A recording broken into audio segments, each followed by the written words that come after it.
Okay, right. Good evening. So we're going to begin with the Shiur, and then we'll go on to other things later.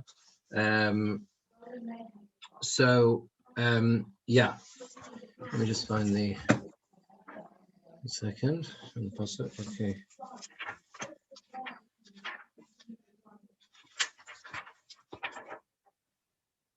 Yeah, we're going to get right at the beginning of the parsha. Perek Ches Pasuk Aleph. Hashem appeared to him. He was sitting at the entrance of his tent. The heat of the day. Now, the question here specifically is why it says Vayera Elov. Why does it say that he appeared to him? Let me just ask everyone to put yourselves on mute. Tomorrow. Yes. Okay, there we go. Just a reminder to everyone, if you join, whatever, please mute yourselves. If I don't manage to mute you all, thank you. So, the question the Kliokar asks, the Kliokar deals with here the fact that it says Vayera Elov Hashem. Says the Kliokar, Lo nema Vayera Hashem el Avraham. It doesn't say Vayera Hashem el Avraham, which is what you'd expect it to say. You'd expect the parsha to begin that Hashem appeared to Avraham. Because the reality is, he says, when you look at Avraham, then you find two distinct opposites in the character and the nature of Avraham Avinu. Shmoi Avraham, his name is Avraham, al Shem Av Hamoin Goyim, because he was the father of many nations. That's the nature of the name Avraham. He says that implies leadership.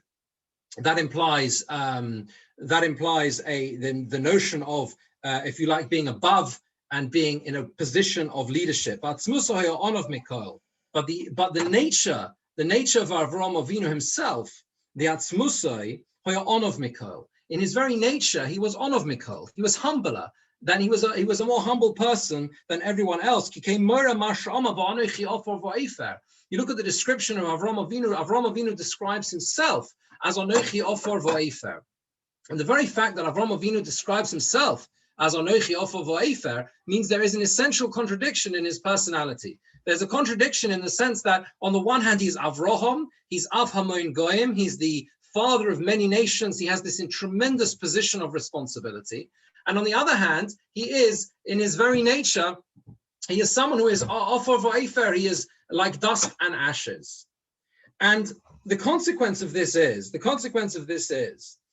that whenever Hashem appears to Avraham Avinu, there is the potential for people to say, well, the reason why Hashem appears to Avraham Avinu is because Avraham is a position of leadership. Hashem appears to great people. Hashem appears to people in positions of leadership. That is the nature of people who wish to desire a connection to HaKadosh Baruch Hu. Says the Kliyokar, Ukadei Shalo Yomru, so that people should not say Shakadosh Baruch Hu nigle beyosa al hagadolim etzad geduloso. So that people should not say that Hashem appears to great people because of their greatness, because of their position in life, because of their status. Al kein lo oma vayera Hashem el Avraham. That is why in the parsha which begins and epitomizes, if you like, the whole of this parsha, really, the Kliyokar doesn't say this, but if you think about it, the whole of Vayera, maybe more so even than Lech Lecha, really epitomizes the nature of the relationship between Avraham Avinu and Hashem. And the parsha which begins with the words Vayera, that Hashem appears to Avraham, it does not begin with the words Vayera Hashem el Avraham, that Hashem appeared to Avraham. Lahor is to teach. Shalom etzadayos avamon goyim nirei lo Hashem. Hashem did not appear to him because he was the father of many nations. That wasn't why Hashem appeared to him. Because of his nature, because he was an onov and a shval berach, because he was someone who had humility, he was humble, and because of that, it says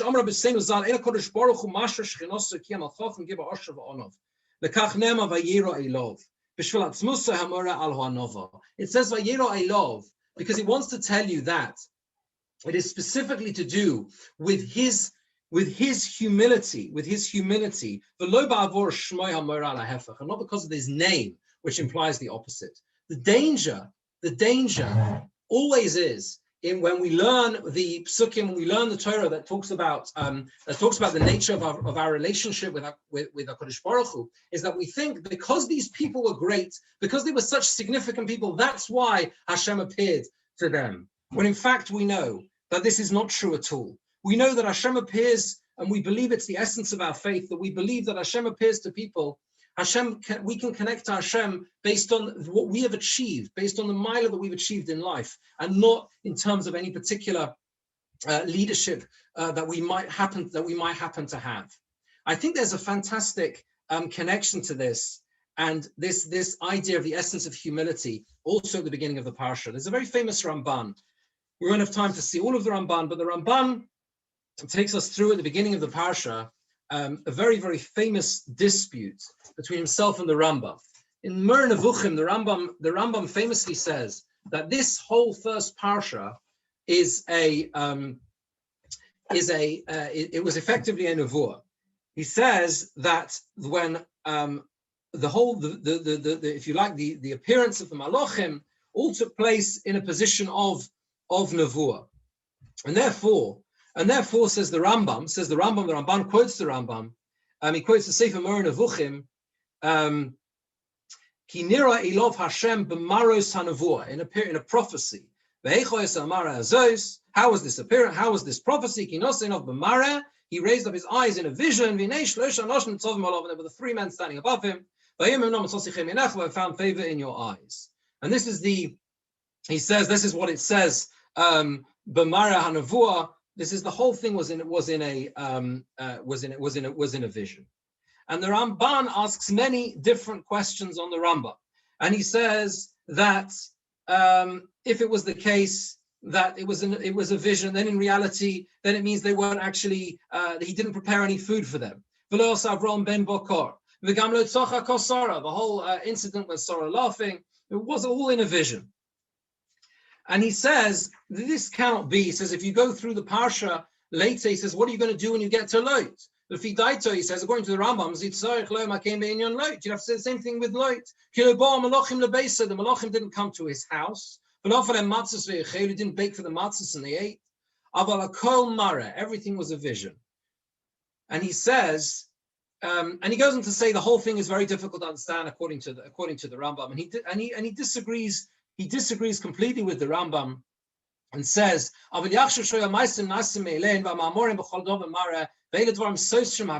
says they contradict the psukim. He says you're not allowed to listen to them, even to believe to them. It's very strident in his opposition to the Rambam. But in a historical sense, this machlokus is very well known between the way the Rambam understands these psukim. There are other examples as well in the Torah. And the Ramban's strident opposition. Yet, in two famous letters, the Ramban wrote to the Chachmei Tzorfas, who were the great Talmidei Chachomim of northern France. The Ramban wrote the following thing. He defended the Rambam to such an extent that he said to them, because they were at that time, there was a tremendous controversy around the works of the Rambam in general.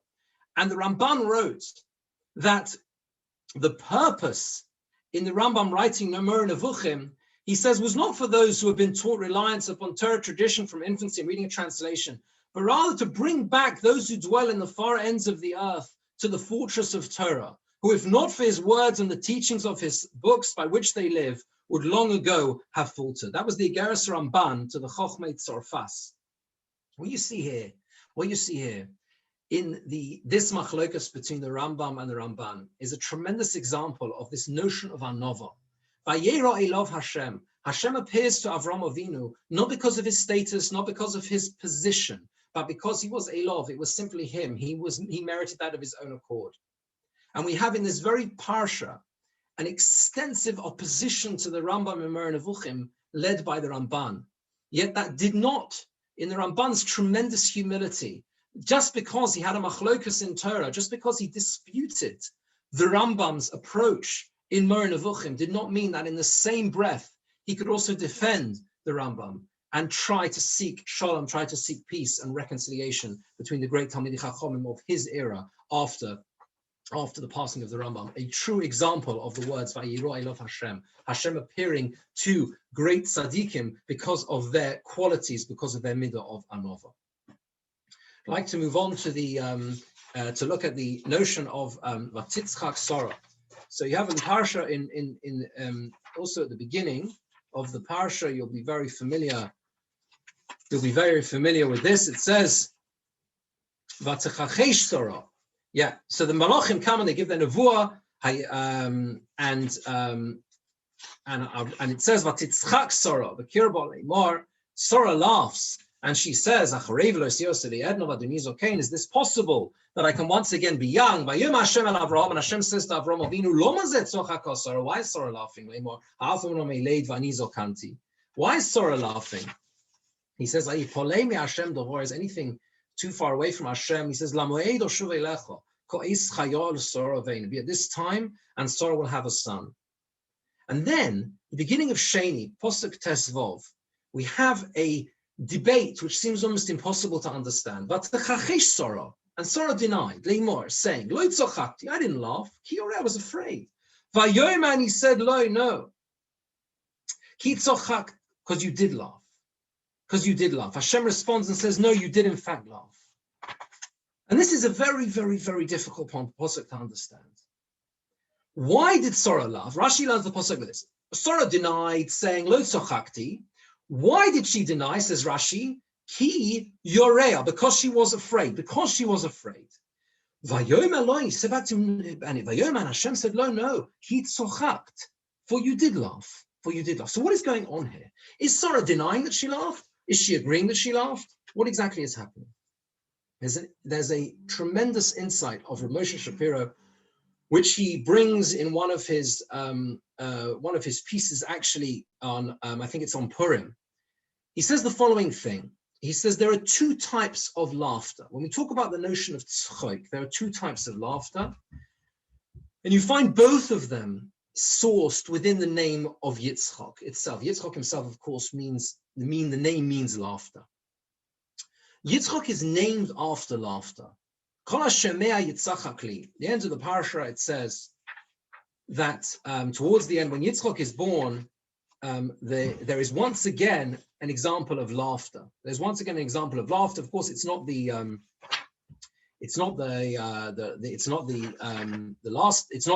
time, because it says the end. It's the second time that Sarah laughs. Anyone who hears about it will laugh. Anyone who hears will laugh for me. Rashi says, Yismach Olai, will rejoice for me. And we find, of course, in last week's Parsha as well, another example of laughter. That it says, when Avraham Avinu, it says as well, when Avraham Avinu, and it says, he's again told that he's also told that he will have a son, and we also find the instance there of laughter. Avram says, "Halaben me'ar shana yivoleid." Yeah, will someone who is 100 years old? Is it possible that someone who is 100 years old will give birth? And so you again find the same thing. You find laughter as well. There's a laughter associated in every respect with Yitzchak's birth. But says Rav Moshe Shapiro, the difference is not all the laughter around Yitzchak's birth was the same. You see, he says like this: the only way to understand that posuk Tesvav, that Sarah denies and says, "No, I didn't laugh. It was only because I was afraid," is because Hashem says to Avraham Avinu, "Why does Sarah laugh?" And Sarah says, "I did not laugh because I was frightened." Says Rav Moshe Shapiro, there are two types of laughter. There's a type of laughter which is a mocking laughter. It's a laughter which is directed at someone who begins a new grand project. And the person has tremendous plans for success. But just as he draws a breath to start, to begin the new project, the new idea, people laugh. That type of laughter is saying, what is the point of starting? The end is here already. You know it's not going to go anywhere. You've got this grand plan, but it isn't going anywhere. That is the laughter which says it's over already. You can't possibly succeed. We've all heard that type of laughter many times before. When a new tremendous idea comes up, something fantastic, and there's an immediate laughter from someone or a group of people, and it's a laughter which says, forget it, it's not going to happen. But then there's another type of laughter. There's a laughter which focuses on the actual end result of something. That is a deep, profound, or real laughter. That is the laughter of new birth. It's a laughter which says, why are you stopping? Why are you only focused on the end? Take a look. You have a new beginning which can start from an impossible situation, from the very end itself. There is negative laughter and positive laughter. Negative laughter looks at people who start something and cuts them off in the middle. It mocks them. Positive laughter looks at the end and says, laugh, because you had hope. And with hope, you can begin again from an impossible situation. So with Sarah's laughter, says Rav Moshe Shapiro, Hashem's challenge to her was that somewhere hidden inside her laugh was the laugh of disbelief, was the negative laugh, the laugh which says you can't be serious. You can't be serious. After I'm so old, I can still have a child. And she denies because she's frightened. She says, my laugh was positive, but Hashem says no.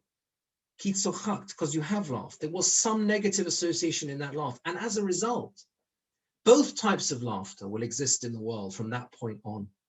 And Sarah herself, we know, sadly had to face several years later another form of similar mocking laughter, where Yishmael mocks at her son Yitzchak later in the Parsha.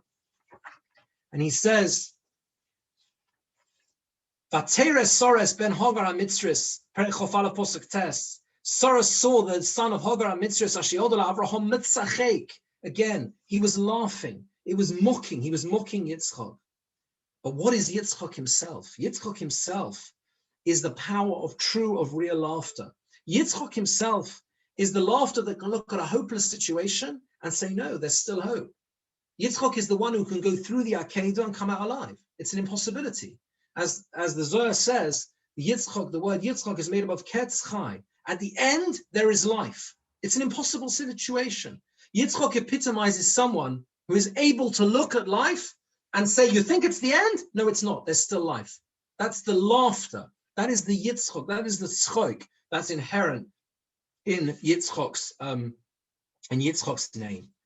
There's an incredible chazal in Shabbos Daf Pei Tes on the base. I think I quoted this in one of the ladies' shiur, I think before either Rosh Hashanah, before Yom Kippur. The Gemara says like this. The Gemara says that in the future, HaKadosh Baruch Hu will say to Avraham Avinu, "Bonecha chotuli, your children have sinned." Omer lefonov, Avraham will say, if they've sinned, there's nothing you can do. You have to wipe them out. What can you do? They've sinned. So he says it goes to Yaakov Avinu. Yaakov Avinu at Sagidul Bone, maybe he will have Rachmanus on Klal Yisrael. He says the same thing. Bonecha chotu, your children sinned. Omer lefonov, he said, I'm sorry. That's the din. What can you do? If they've sinned, they should be erased. Hashem says, there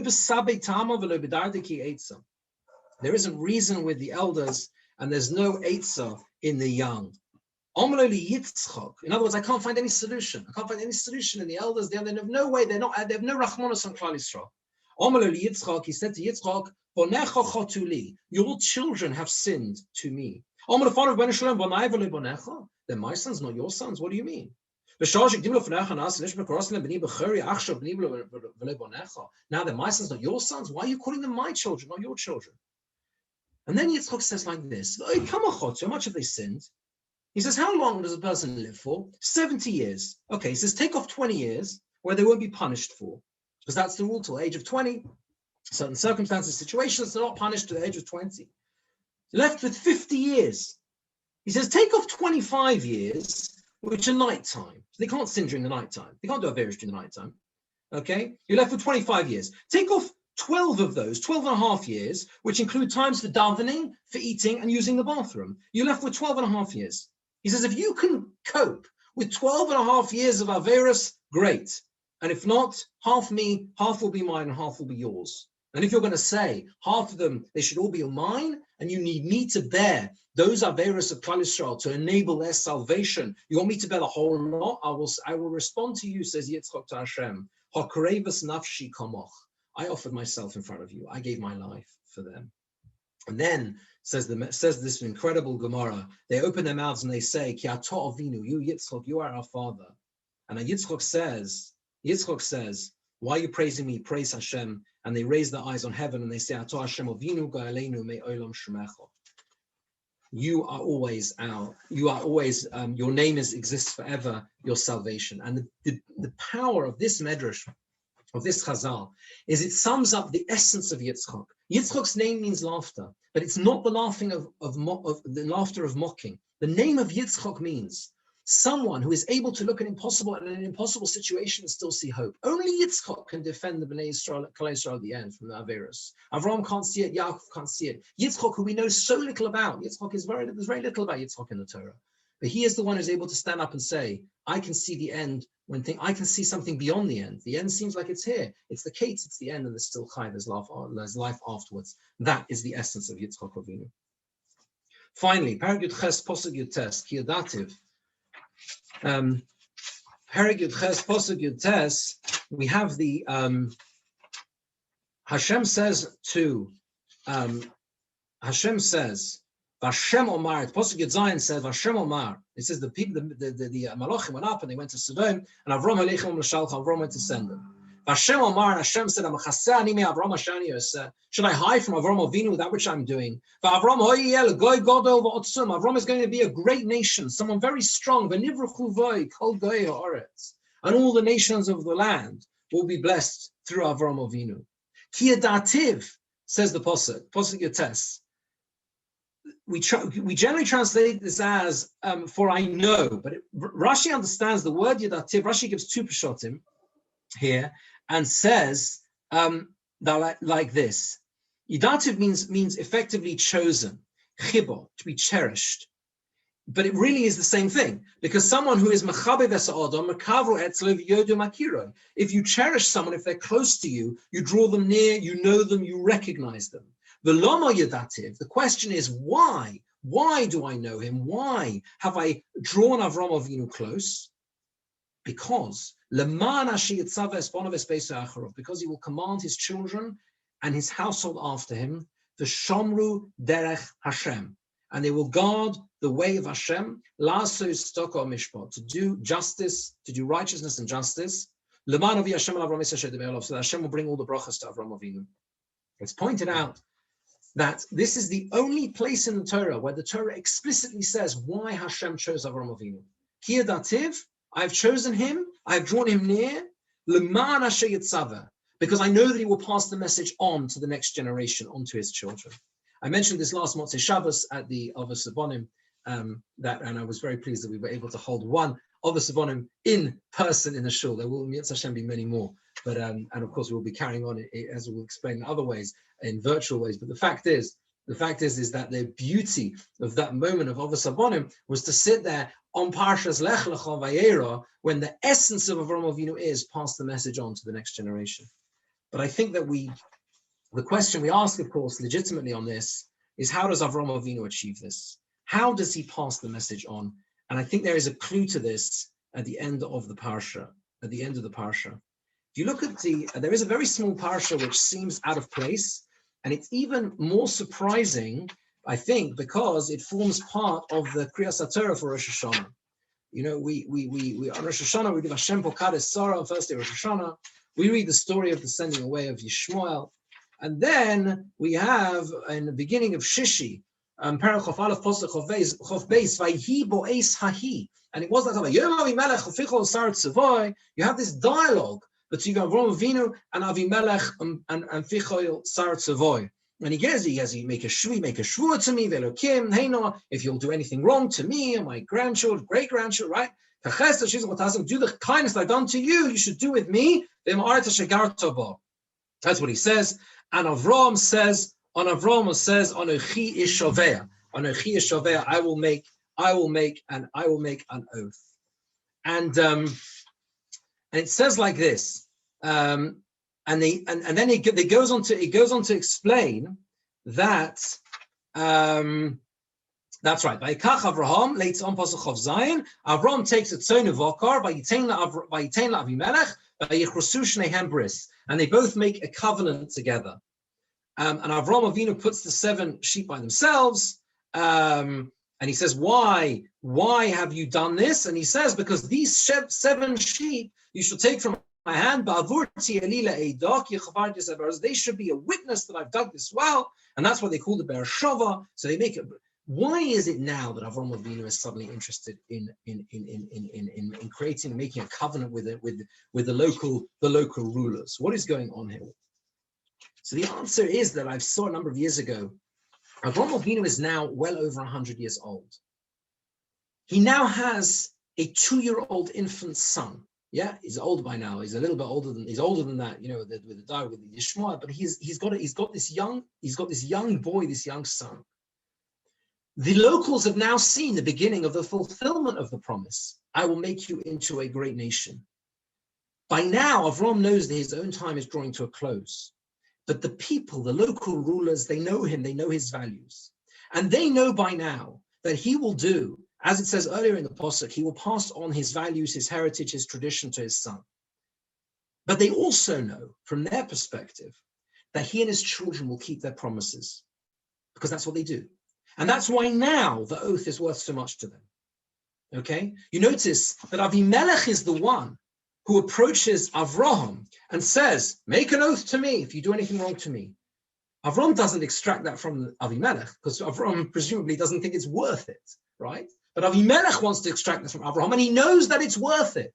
He knows that Avraham Avinu's word will count through the generations. Why? That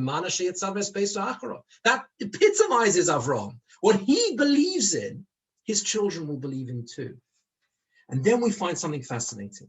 They make this bris in Beersheva, and then it says, Avimelech and Pichol got up and they return to the land of the Plishtim. And then you have two very small psukim. Vayita Eishel beBeersheva. He planted a tree, an Eishel in Beersheva. Vayikra Sham b'Shem Hashem Kel Olam. And it's right. And it says, then Avram dwelt in the land of the Plishtim for many days. What does he do here? Two things. He plants a tree, an Eishel, and he refers to Hashem with a name that he's never used before. And I think it's only used one other place in Tanakh. He calls him Kel Olam, which we translate as Hashem, God of the world, of the universe. What does this mean? We use this all the time. We use it, Melech Olam, we use it in every bracha. And of course, we have Adon Olam. What does it mean? What is the significance of this Kel Olam? Let's look at the tree first. What is the tree? What is the tree? Chazal say, what is Eishel? The Eishel is Achilosh, Sia, and Lina. This is brought in, Rashi brings a Machlokes Rav and Shmuel. It's a pardes. One says it's a pardes to bring fruit to guests. The other says it's an inn. But Eishel is Achilosh, Sia, and Lina, food and drink and a place of rest, to give serve hospitality to wayfarers. But what else is the tree? The tree, planting the tree, what it recalls to us is an elderly man, aged over 100, with a young son. We remember the Gemara in Tanis, Daf Chof Gimel Amud Beis, about Choni HaMagel. Choni HaMagel davens for rain. Famously, that's why it's called Choni HaMagel. He stands in a circle, he won't move. And the Gemara tells us in Tanis that Choni HaMagel was once going on a journey and he sees a man planting a tree, a carob tree. And he says, how long will it take for this tree to bear fruit? The man says, 70 years. And then he says to him, you're going to live for another 70 years. And the man says, I found trees in this world. Someone planted those trees for me. I will plant those trees for my children and my grandchildren, because they should be here for them when they reach that age as well. And then the Gemara says that Choni sits down and he goes to sleep, and he sleeps for 70 years. And he wakes up and he sees a man gathering fruit of the carob tree. And he says, are you the man who planted the tree? And he says, I'm his grandson. And he says, therefore I know that I must have slept for 70 years. Why does Avraham Avinu plant a tree now? Because he knows that one day his young son, his children, his grandchildren will benefit from that Eishel. That is the power of Jewish continuity. He knows he won't see its fruit. He's an elderly man, but he plants the tree because he knows that his grandchildren will.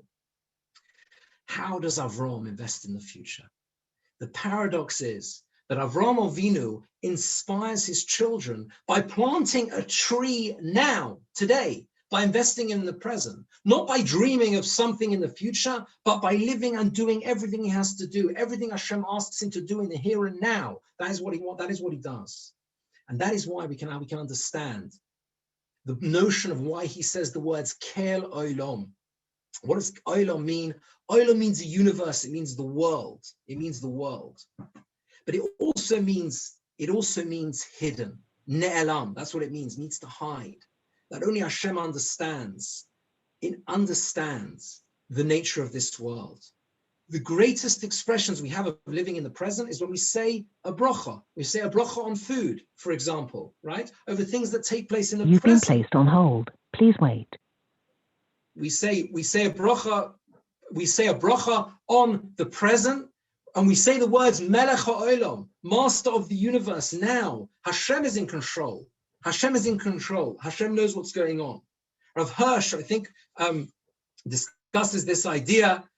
He says like this. He says people commonly cope with distress by turning their thoughts to the future. We look to the future, so we seek solace in the future. But Chazal taught us to do the opposite. We need to look at every moment of the present as part of the future. We look upon thunder and lightning, upon blossoms, upon food and tiding, everything that's happened to us, and we say Melech HaOlam. It's hidden from us, but Hashem is in control. Hashem directs the hidden future as it will unfold over time. That's Melech HaOlam, the idea of being hidden. Says Rav Hirsch, for every moment truly lived is of the essence of that eternity which we will all ultimately share and can attain even in this life if we are what we ought to be. And that is the essence of what Avraham Avinu does here. He plants a tree because and he says Hakel Olam. He says, Hashem, everything's hidden from me. Only you know how long I'm going to be around. But I will plant a tree now. I will inspire the next generation today, here and now. I will plant a tree for them. I will do whatever decisive action I can do in the present, because that is what we do. We invest in the future by living in the present, by appreciating every bracha we have and every bracha that there is in the time that we live. That is Kiyadativ. There we see in the Parsha, we see in our Parsha how it is, how it plays out, that Hashem can say, I need to let Avram know about my plans with Sodom, because I know that he will pass on the message to his children. At the end of his life, Avram plants that tree and he shows his children the way forward in life. Thank you very much for joining us for the Shiur, of this part of the Shiur. Okay, sorry, we're just a few minutes early. We started a few minutes late. We're going to begin in just a minute. If you just, I would say, talk among yourselves for 1 or 2 minutes. Is that all right? I'll be back in just a second.